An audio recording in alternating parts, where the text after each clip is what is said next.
Welcome to NTD News Today. I'm Kevin Hogan. Let's take a look at our top stories. Saudi Arabia accusing the White House of distorting the facts. The kingdom giving its view of oil production cuts and accusations it's siding with Russia. A Supreme Court decision said no to the counting of flawed mail-in ballots. Pennsylvania says yes. We have the details. The Biden administration is investigating the illegal immigrant flights to Martha's Vineyard. They say Governor DeSantis might have misused COVID relief funds. The president of America's second largest teachers union paid a visit to Ukraine, partly to assess poor remote learning conditions. Some say the union had a very different take on remote learning here in the U.S. during the pandemic.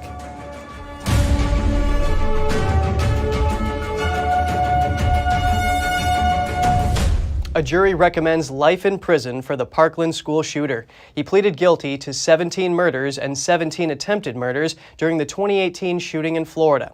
The jury was deliberating between the death penalty and life imprisonment without parole.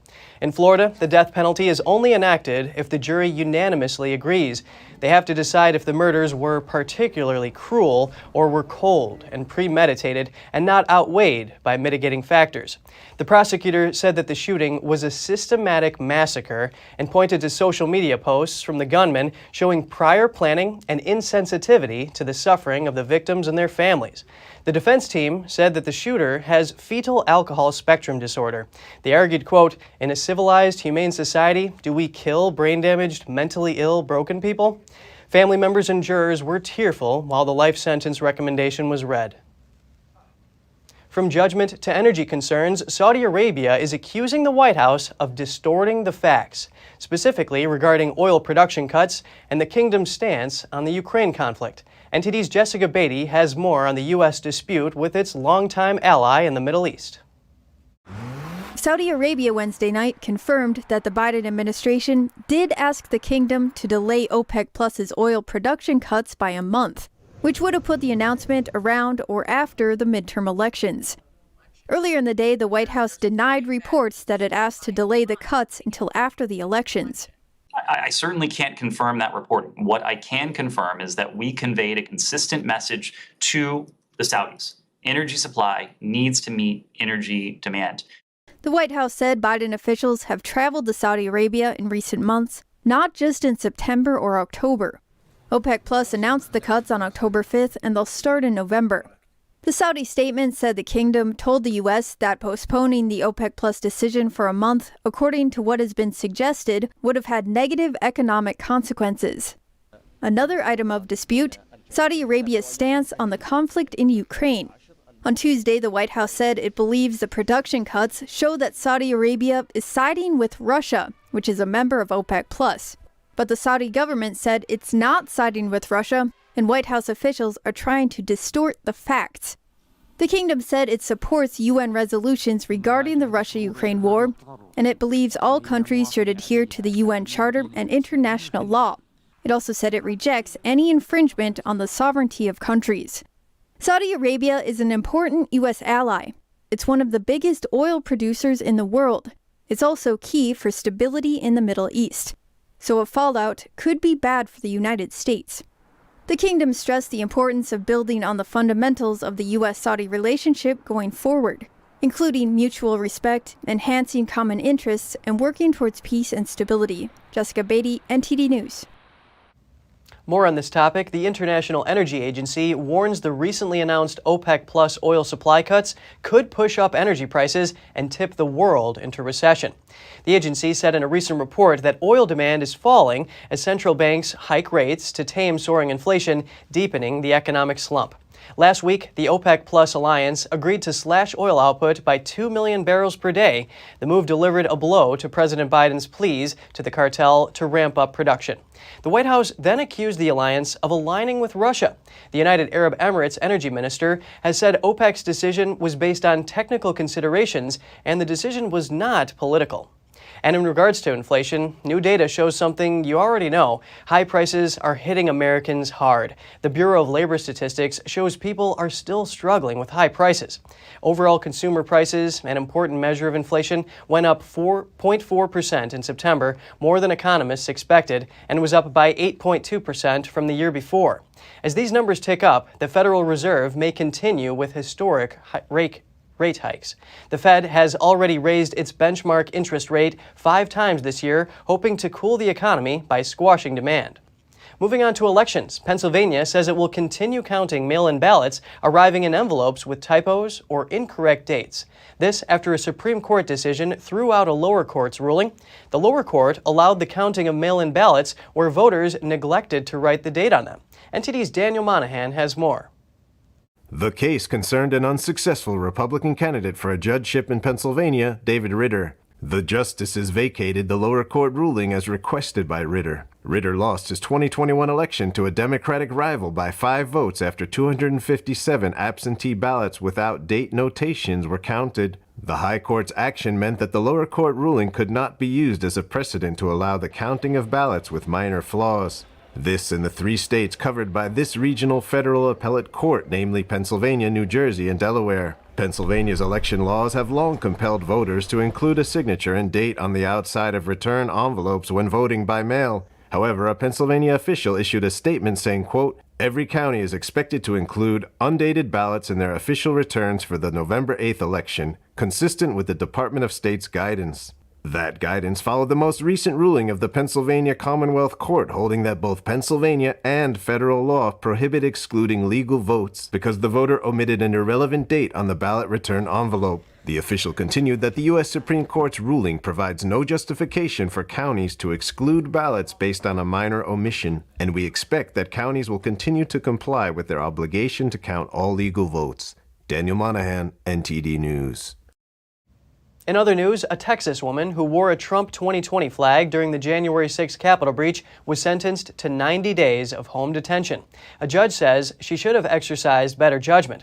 The case involves a family that entered the Capitol through a broken window. The family spent 52 minutes inside, walking around and trying to find a way out of the building. The 2 parents of the family and the 3 children were all charged in the case. None of them were charged with violence or vandalism, but the judge accused them of helping to further a riot by joining the protest actions. In sentencing 30-year-old Christy Munn, the judge said the sentence was harsher because Munn wore a Trump flag like a superhero cape. She sentenced Christy Munn to 36 months of probation, including 90 days of home confinement, 60 hours of community service, and $500 in restitution. Her 2 siblings received relatively lighter sentences. From J6 to immigration, the Biden administration is investigating Governor DeSantis' transport of illegal immigrants to Martha's Vineyard. The investigation is focused on the use of COVID relief funds for the relocation. Here's more. The Treasury Department opened an investigation into Florida Governor Ron DeSantis' flight of illegal immigrants to Martha's Vineyard. The department's inspector sent a letter to members of Congress announcing the investigation. The probe is part of a broader investigation into how states used billions of dollars sent to them under the American Rescue Plan.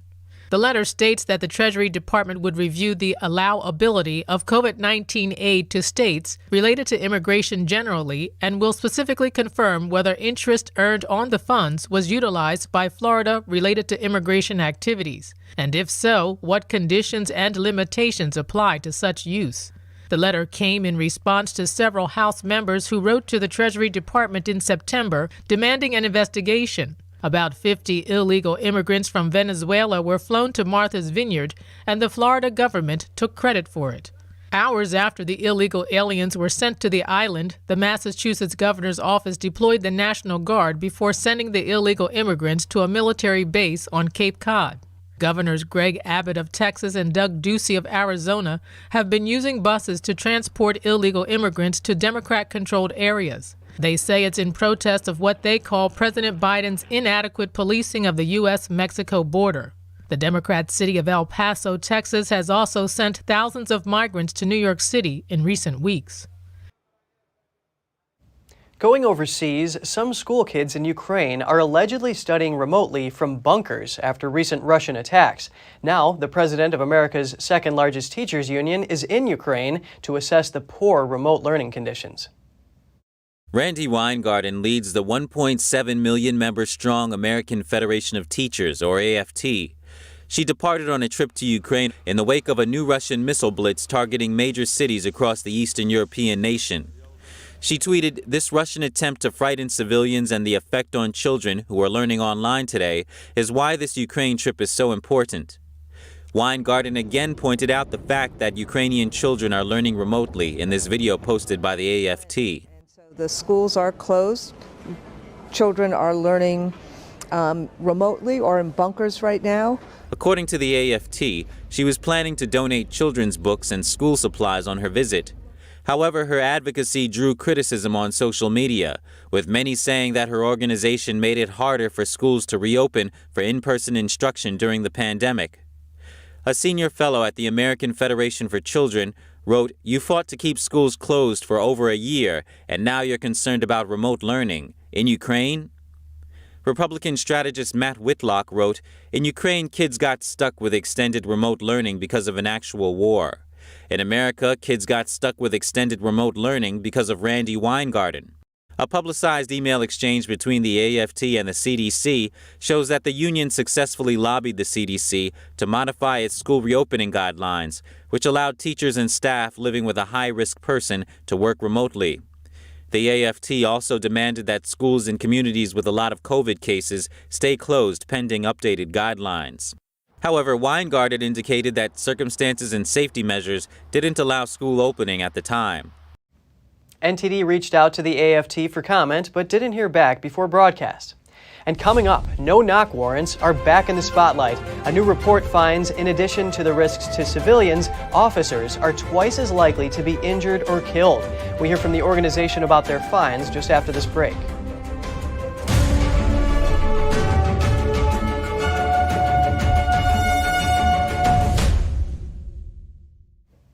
A new report details how no-knock warrants threaten the safety of police and civilians.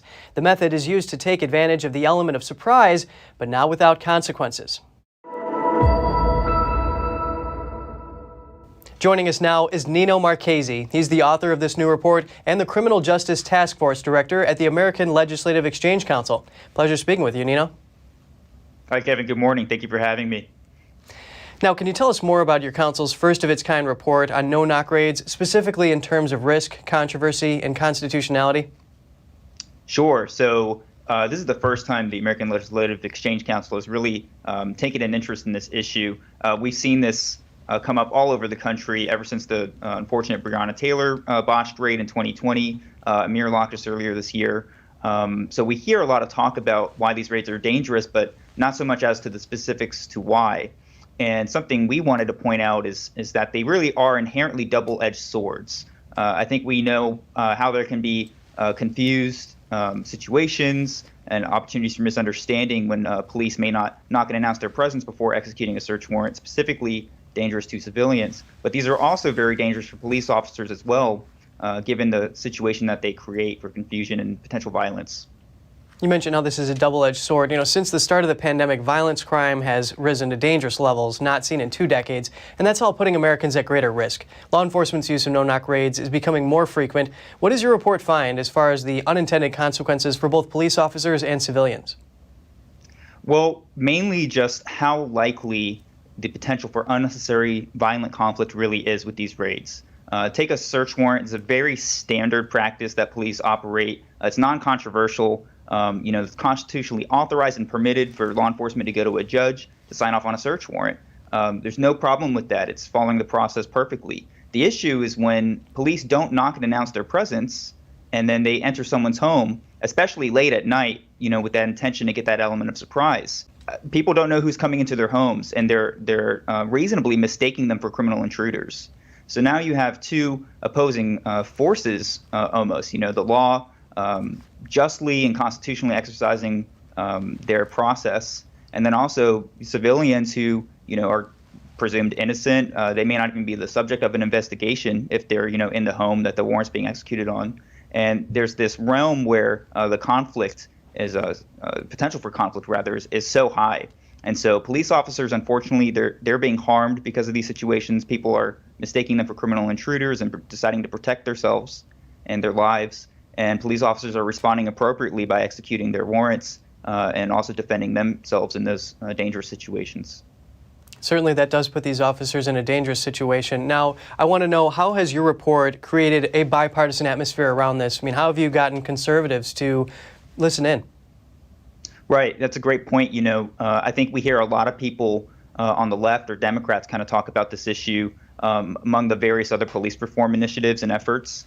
And I'd like to see more conservatives take a position on this issue, not only because of the inherent risk for civilians to be injured, but also because of the law enforcement. A figure in our report, there's a study from 2010 to 2016 that pretty much shows no-knock rates are twice as likely to lead to the injury or death of a police officer compared to that of standard search warrants. So if we are really trying to crack down on crime in the country and get these crime rates down and protect police officers, give them the training and resources that they need to do their jobs properly while respecting people's liberties and safeguarding the public, we don't need to be adding to the numbers of problems and issues facing law enforcement today by creating these unnecessarily violent situations.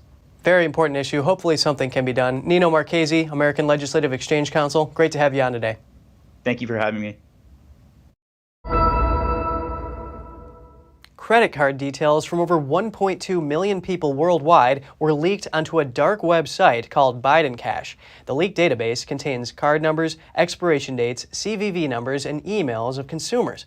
The release is one of the largest leaks of its kind on an underground forum in recent times. The country with the most affected consumers is the United States, with over 670,000 card details divulged. Visa was the most affected card type, followed by MasterCard and American Express. If you are concerned about your information, monitor your accounts for any unusual charges and report them right away. You may also consider changing your passwords or freezing your credit. Analysts believe the stolen data in the leak mainly comes from web skimmers. This is where a malicious code is injected into an online payment page. The Bidencash website was established on the dark web in April 2022. It's become one of the most popular underground shops. And we're officially in a bear market, and economists say it's likely markets will remain volatile for a while. Coupled with soaring inflation and interest rates, it has some Americans worried about their nest egg. So what can you do now to protect your portfolio? Here's some tips for the concerned investor.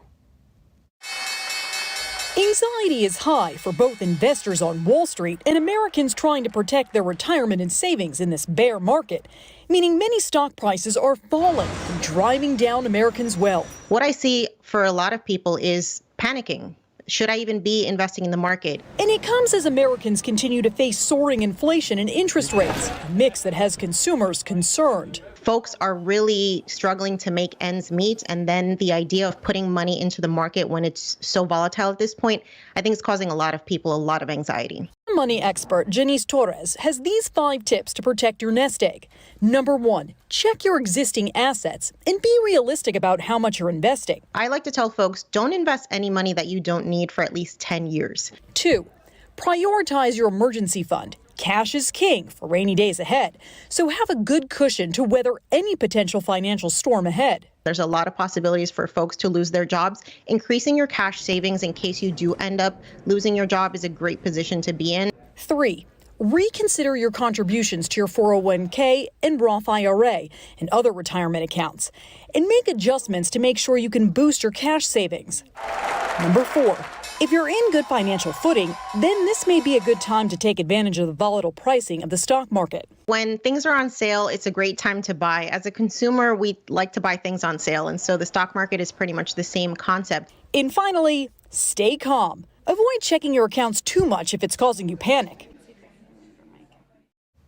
The Washington, D.C. deputy mayor resigns following assault and battery charges. He allegedly entered into an altercation outside a gym in Virginia. Arlington County Police report the former deputy mayor, Chris Geldart, began arguing with a man after opening his car door and hitting the victim's vehicle. He allegedly grabbed the victim's throat during the dispute. Geldart previously served as Director of D.C. Homeland Security and Director of the Department of Public Works before becoming Deputy Mayor for Public Safety. D.C. Mayor Muriel Bowser announced Geldart's resignation on Wednesday. She didn't go into detail about their conversation, but said both agree, quote, the focus should be on the big issues affecting D.C. A city administrator and former deputy mayor will handle Geldart's duties until a new deputy mayor is appointed. And if you have any news tips or feedback for the show, don't hesitate to email us at news.today@ntd.com. And just ahead, Japan says North Korea can mount miniature nuclear warheads on missiles, and North Korean media reported the testing of 2 long-range cruise missiles. Fleeing Russians take yachts to South Korea. Most of them are refused entry. They appear to be escaping potential military conscription. We'll have the details soon when we return.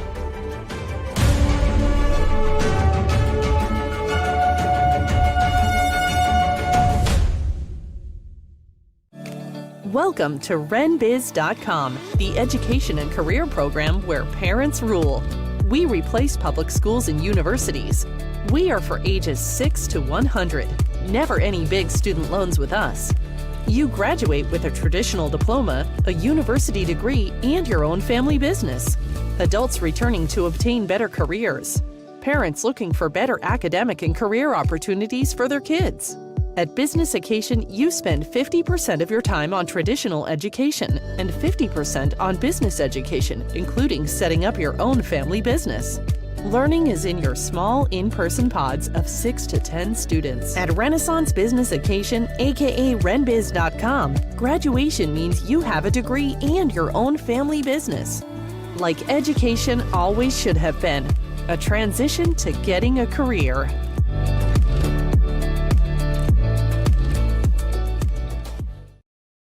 Hello, I'm Mike Lindell, and my employees and I want to thank each and every one of you for your continued support. With everything going on right now, your rest is so important. That's why we're having the biggest MyPillow sale ever.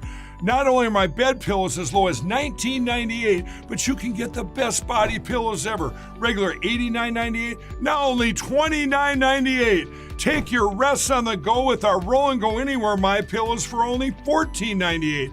And we have our new couch and accent pillows. They aren't just for looks. They have MyPillow's patented adjustable fill that gives you that amazing MyPillow comfort. In this economy, you get the best gifts ever for the best prices ever. So go to mypillow.com or call the number on your screen. Use your promo code and you get deep discounts on body, couch, bolster pillows, and so much more, including my original bed pillows for as low as $19.98. Please order now while quantities last.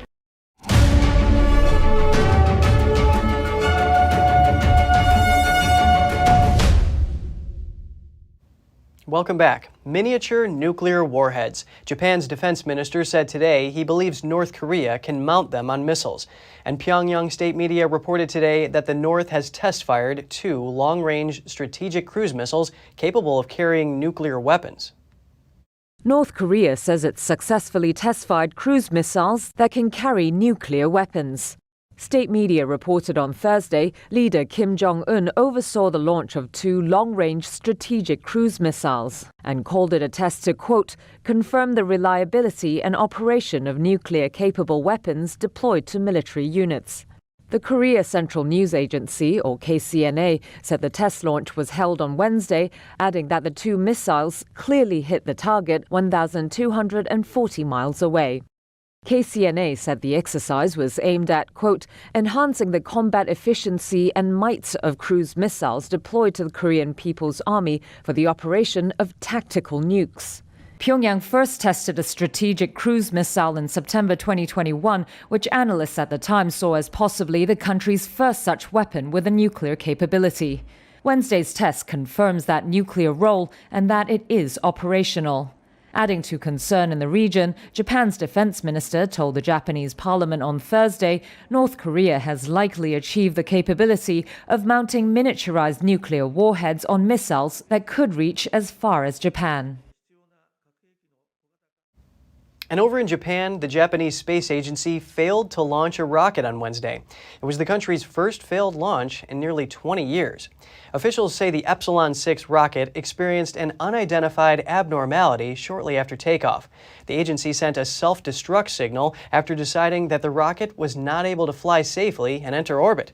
The agency says they're still investigating the cause of failure. The Epsilon rocket was carrying 8 payloads, including 2 developed by a private company. It was the first time an Epsilon rocket carried commercially developed payloads. This was Japan's first failed rocket launch since 2003. More than 20 Russians reportedly sailed in yachts down the North Pacific coast to South Korea to avoid the draft to fight in Ukraine, but most were refused entry, according to a South Korean lawmaker. Russian yachts have been arriving in South Korea in what appears to be an attempt to avoid fighting in Ukraine. This one is docked at port in Pohang in the country's southeast. According to a South Korean lawmaker, more than 20 Russians have sailed in yachts down the coast to South Korea since late September, aboard 4 yachts, desperate to avoid military call-up to fight in Ukraine. Only 2 have been granted entry, however, the lawmaker said. The others were refused entry because their purposes were, quote, unclear and they did not have sufficient documents. In general, Russians are allowed to enter the country without a visa, as long as they obtain prior approval via South Korea's electronic travel authorization system.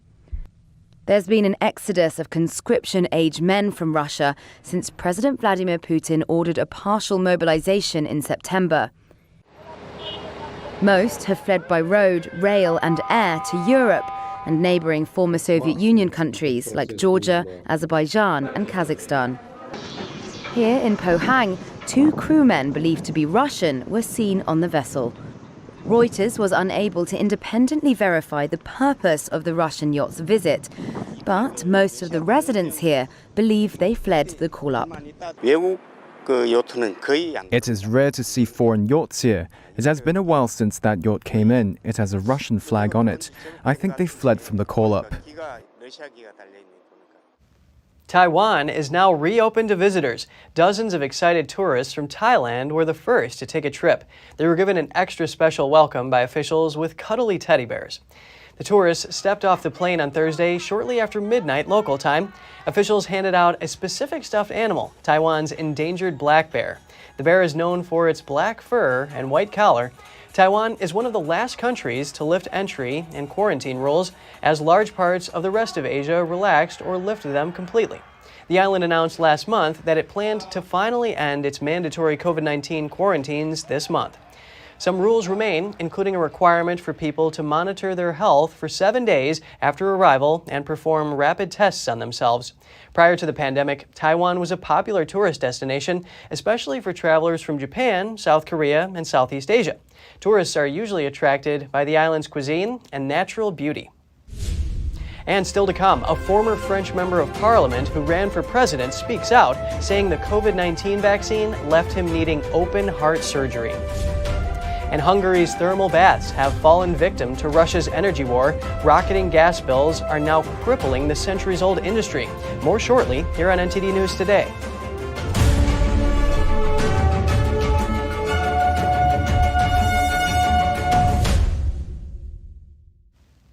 The International Monetary Fund says Ukraine needs between $3 and $4 billion a month in financial help to ensure its government does not collapse during the war. IMF's managing director said the billions of dollars in aid would go towards much-needed social services, rebuilding infrastructure, and energy imports. She says the country's financial needs could increase as the war evolves. The IMF's estimate came the same day Ukrainian President Volodymyr Zelensky appealed to international donors for billions of dollars. Zelensky says as much as $55 billion is needed to cover next year's estimated budget deficit, and another $17 billion is needed to help the country begin rebuilding critical infrastructure. He told finance ministers that the more assistance Ukraine gets now, the sooner it can end the war and prevent it from spreading to other countries. We have an update on former U.S. Marine Paul Whelan, who the U.S. says has been wrongfully detained in Russia for nearly 4 years. Whelan was able to call his parents Wednesday for only the second time in nearly a month. That's according to his brother, David Whelan. He said Paul was moved to a prison hospital on September 15th for an unknown reason, and Paul is not sure why he is there. Whelan was convicted on espionage charges in 2018 and sentenced in June 2020 to 16 years in prison. U.S. officials denounced the trial as unfair.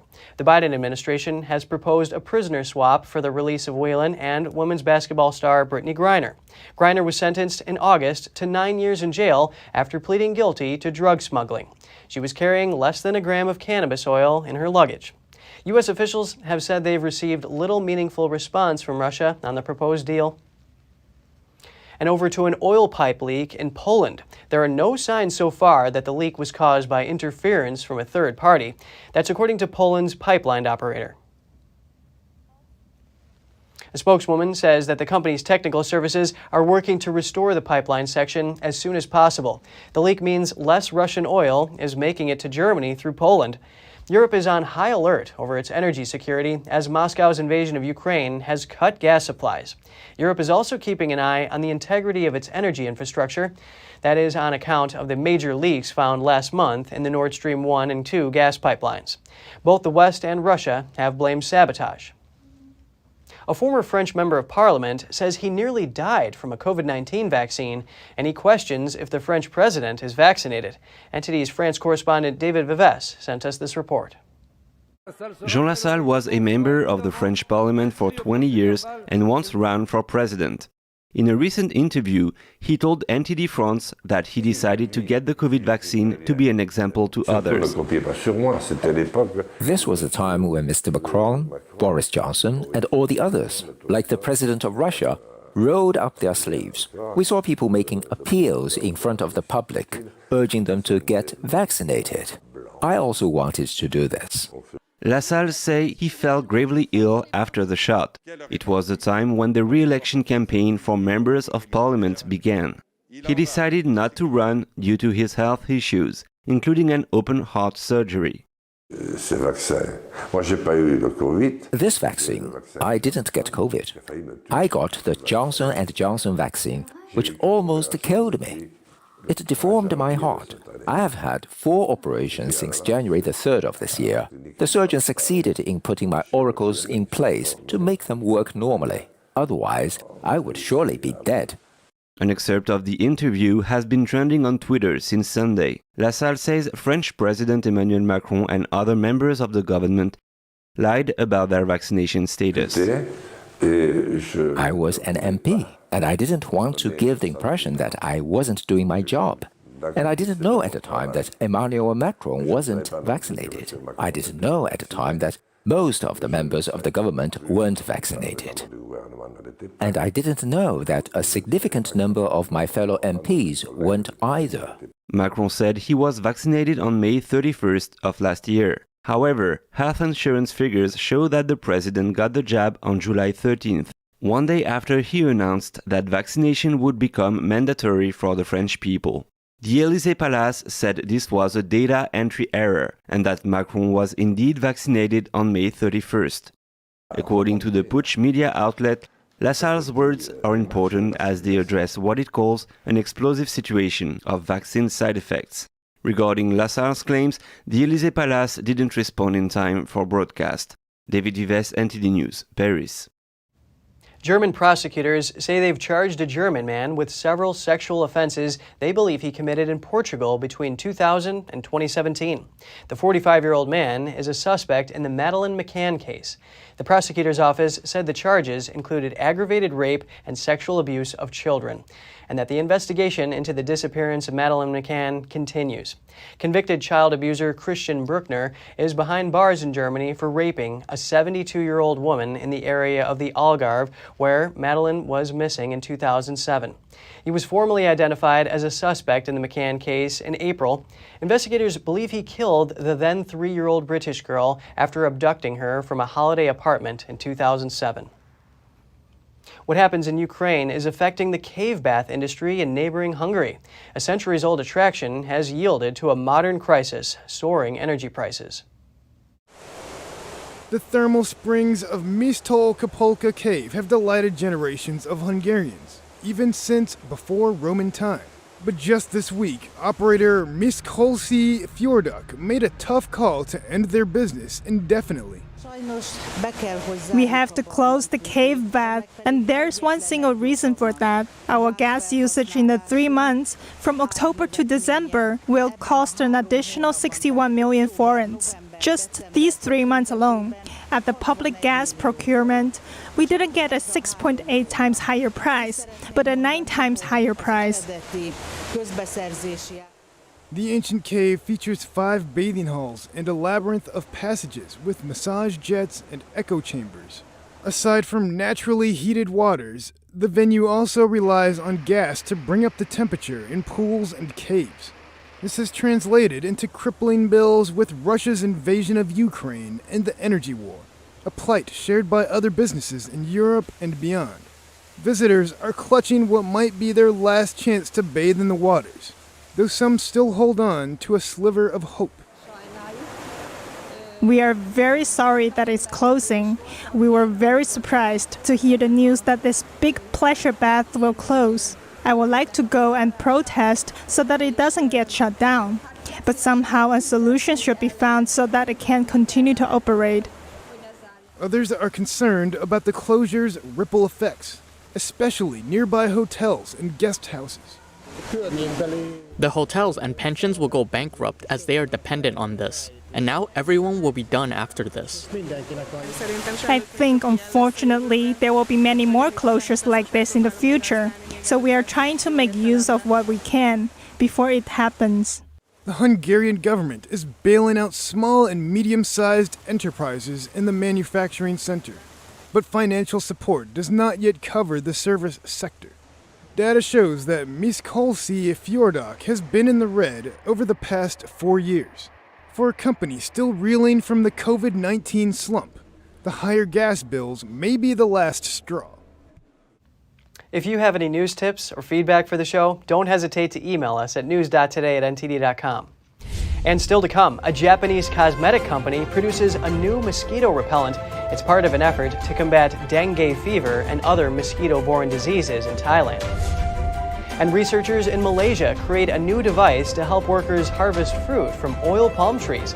The outfit promises to lighten the load for laborers. Stay tuned for more on that when we return.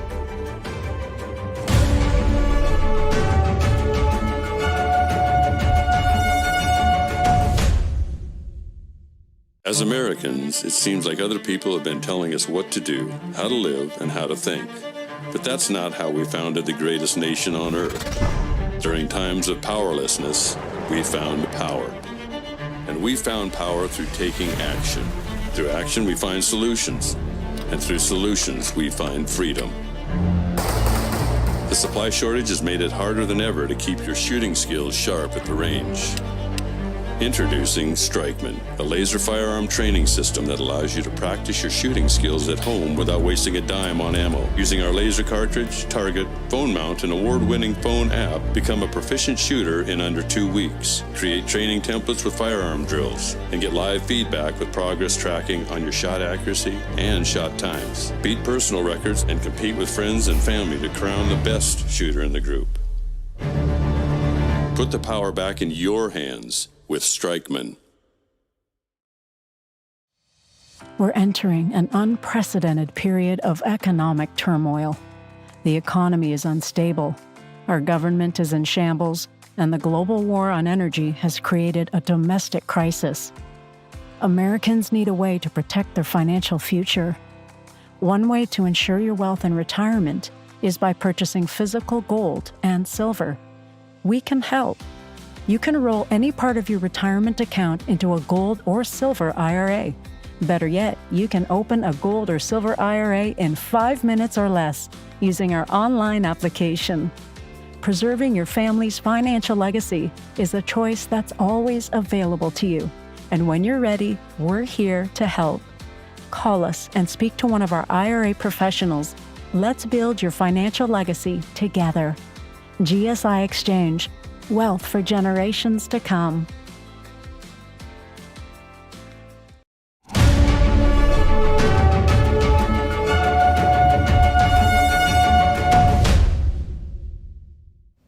Good to have you back with us. Dengue fever is a serious health problem in Southeast Asian countries. It's transmitted through mosquitoes.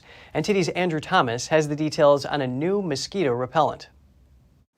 Dengue fever is a viral infection transmitted to humans through mosquitoes. It usually only causes mild illness, but severe cases can cause flu-like symptoms and sometimes death. To help control the disease in Thailand, Japanese cosmetic company Kao produced a new mosquito repellent. The key ingredient in this serum is a liquid silicone oil. When a mosquito tries to draw blood, the oil sticks to the mosquito's legs, making it fly away. We started the research by closely observing mosquitoes' behavior and body structure. After a mosquito sets its feet on the surface, it will settle its body and rest. So we thought it would be good if we could make it impossible for mosquitoes to land. And we looked for a surface that mosquitoes don't like. Conventional repellents work by blocking mosquitoes' sense of smell, preventing it from finding its target. But this repellent creates an intolerable surface for mosquitoes. According to the World Health Organization, dengue cases in Southeast Asia increased by 46% from 2015 to 2019. Mosquitoes carry diseases such as malaria and dengue fever. It's not just about itchy skin. There are people who actually lose their lives. So we want to do something about it. Children and young people are particularly prone to mosquito bites. So the company has also launched a pilot project for young Thai students. In mid-September, the firm held a workshop about mosquito-borne diseases, including dengue and malaria. If you look at the infected people in Thailand, the younger generation is the most. So under our Guard Our Future project, of course, we would like to save the children, the future generation first. So that's why we would like to focus the activity for younger generation. The new mosquito repellent is available for about $1.80 at local stores in Thailand. Andrew Thomas, NTD News. Researchers in Malaysia are developing a new tool to help workers harvest fruit from oil palm trees. The innovation comes as the country grapples with a shortage of plantation workers. Malaysian research student Muhammad Haziq Ramli wears an outfit resembling a light jetpack. He uses poles strapped to his biceps to wield a long pruning pole. The gear allows him to clip sharp fronds and heavy bunches of fruit from oil palm trees nearly twice his height. The use of the exoskeleton gives support to both sides of my upper arm. So when I'm working, it holds up my arm. So as such, I'm not using energy. I can just pull, prune, and sculpt the palm tree. For the lifting work, same thing. I just switch on the exoskeleton. Working on a 3-acre family estate, he's part of a team trying to perfect the wearable exoskeleton. The outfit promises to lighten the load for laborers. So the idea is for the harvesters to wear the exoskeleton and help them or assist them in reducing the burden or the load that they have to bear, especially in carrying the pole from tree to tree and to actually do the harvesting process. A labor crunch is expected to cost companies over $4 billion in losses this year. About 80% of the world's palm oil is produced in Malaysia and Indonesia. But Africa, Latin America, and India are growing competitors. I think we've been one of the major players. Now we're still the second major player. We used to be the number one. So I think, and we are also, I can say, the pioneer in terms of technologies, research and whatnot. So I think it's very critical that I think the industry have to think for the future. The palm oil industry has been scrutinized for unethical labor practices, including slavery. The fruit of the oil palm tree is one of the most efficient ways to produce oil, so it remains popular and inexpensive. The oil is in over half of packaged food products in the U.S. and is also widely used in cosmetics and cleaning products.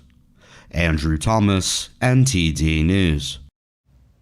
Over in Syria, a rare mosaic panel was recently discovered in the country. Experts say it dates back to the Roman era. The mosaic panel was found situated between two houses in a street. The panel is believed to have originally been the flooring of a hall. It's around 20 feet by 65 feet. According to experts, the artifact depicts two main scenes from the Amazon War, which is mentioned in Homer's Iliad. There's also a picture of Poseidon. Experts expect to find more artifacts in the area, with the panel likely continuing underneath neighboring houses. Syria's 11-year war dealt a heavy blow to the historical artifacts based there. Extremist groups have destroyed many of them, and smugglers have looted many others. The world's first space tourist wants to go back, only this time he's signed up for a spin around the moon aboard Elon Musk's Starship. For Dennis Tito, it's a chance to relive the joy of his trip to the International Space Station now that he's retired with time on his hands.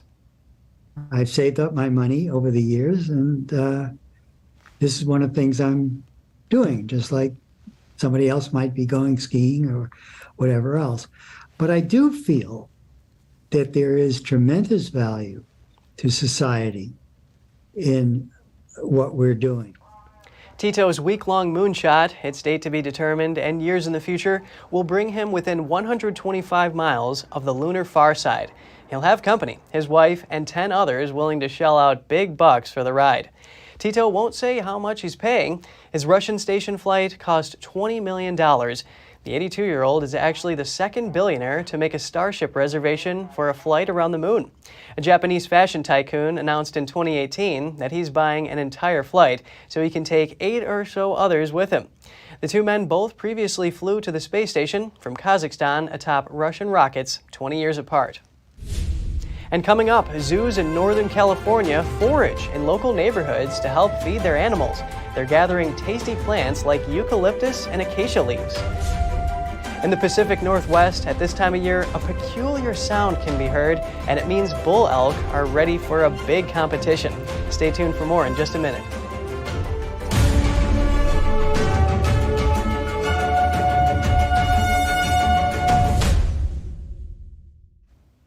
And over in New Zealand, more than 470 pilot whales have died.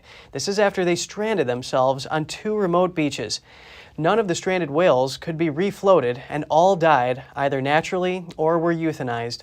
The whales beached themselves on the Chatham Islands, which are home to about 600 people and located 500 miles east of New Zealand's main islands. The Department of Conservation said 232 whales stranded themselves Friday at one of the beaches, and 245 more became stranded at another beach on Monday. A nonprofit group that helps rescue whales called it a heartbreaking loss. The deaths come just 2 weeks after 200 pilot whales became stranded on a beach in Tasmania, Australia, and died.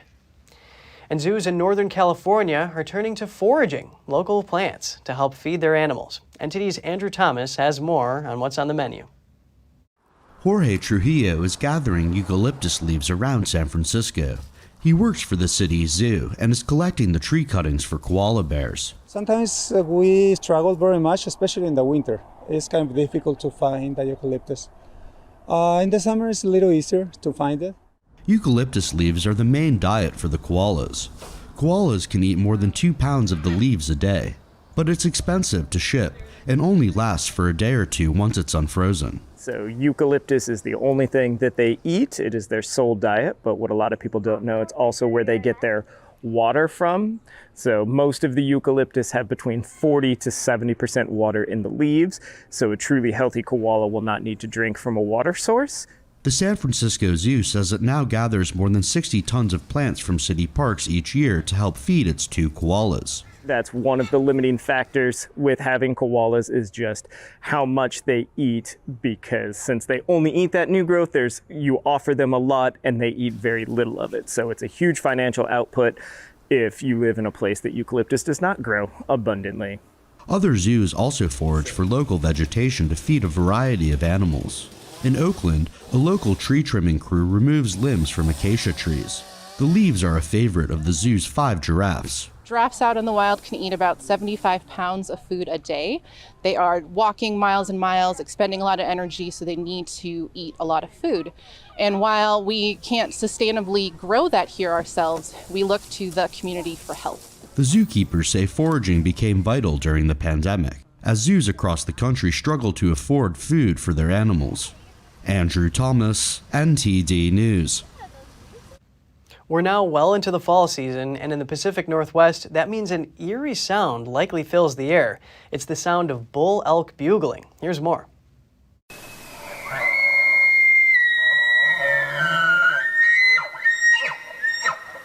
This is the sound of rutting season for the Roosevelt elk.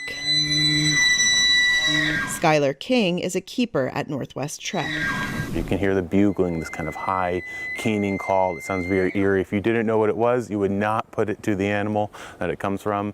As summer days dwindle and fall colors begin to emerge, these otherworldly sounds fill the air in the foothills of Mount Rainier at the Northwest Trek Wildlife Park, about an hour from Seattle. Roosevelt elk are the largest of the 4 surviving subspecies in North America. As they enter their annual mating season, bull elk make these elaborate sounds to show their dominance over other members of the herd and secure mates. The large elk can be found sparring with other members of the herd, vying for female partners. The goal for the males during the breeding season is to be the only boy with all the females and to keep all the other males away from the girls. And then the younger boys are hoping to sneak in and maybe get a girlfriend that year. But typically it's just going to be our oldest boys. And they're going to be the ones who are really competing, bugling. Even the younger male elk take part in the rituals, locking antlers in imitation of the behaviors that will make them successful in future seasons. So for most of the year, they're all friends. They form what's called a bachelor herd, which are all the adult males, when it's not the breeding season, go and hang out together. Now, that changes at the end of the summer. Those hormones start changing. That's when the elk shed their velvet off their antler, along with the other antlered animals. That velvet falls off. King says that elk's rutting season can be witnessed in various parts of North America during early autumn, but it's dependent upon climate and herd subspecies. We have a winner for the Fat Bear contest. The champion is in Alaska at the Katmai National Park and Preserve. It's Bear 747, and he's put on a lot of pounds to get through winter, and it looks like it's paid off. Fans voted him the winner of the annual competition. The annual competition starts when the park's bears congregate looking for a great big final meal before they head off to hibernation. Fans from around the world can vote for their favorite behemoth bear at explore.org. This year, Bear 747 not only ripped apart the salmon, but also the competition. Estimated to weigh around 1,400 pounds, experts say he is one of the biggest brown bears on the planet. The competition, though, was filled with some controversy in the semis when officials found thousands of unverified spam bots for another bear. But after that was clarified, 747 was cleared for landing and jiggled his way to the crown. Even though 747 is not one to fish for compliments, his online profile says he keeps his status by his size alone, not needing to turn aggressive, proving that nice bears don't always finish last. Can you imagine sleeping only 6 nights a week? That's what's happening to children due to social media use. You'd be exhausted, right? How do you function like that? Here's Gina Marie, who brings us Strong Mind and Body.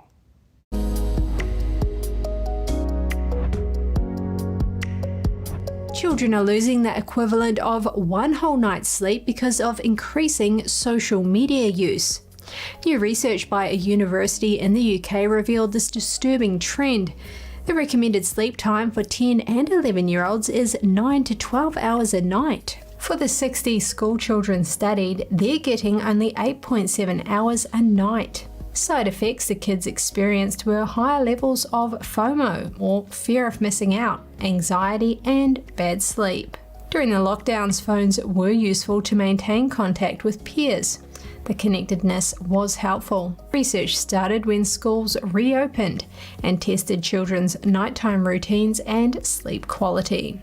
Lack of sleep in this preteen age group has profound implications. Almost 70% reported that they spent more than 4 hours a day using social media. 12.5% said they used it in the middle of the night or when they should be sleeping.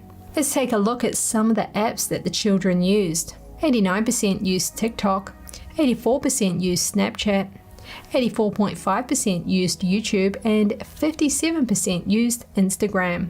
Ben Carter is a reader in medical statistics at King's College in London. He has written highly cited papers looking into problematic smartphone usage. His paper includes mental health outcomes among young children. The evidence is clear. When these devices are used late in the day, circadian rhythms are interrupted. This is one of the biggest predictors of poor sleep. The knock-on effects on sleep brings children's cognitive, biological, and social development into question. Sleep is very important for emotional processing, memory, consolidation, creativity, and problem solving. These processes don't get a chance when sleep deprived. And don't forget, there's a lot of negative influences vying for your children's attention, so be sure to educate them on some of the dangers present there. That's all for today's program. We're really glad to have you with us. Please send us an email if you'd like to tell us something. We're going to put it on screen. For podcasters, that's news.today@ntd.com. I'm Kevin Hogan, NTD News, New York City.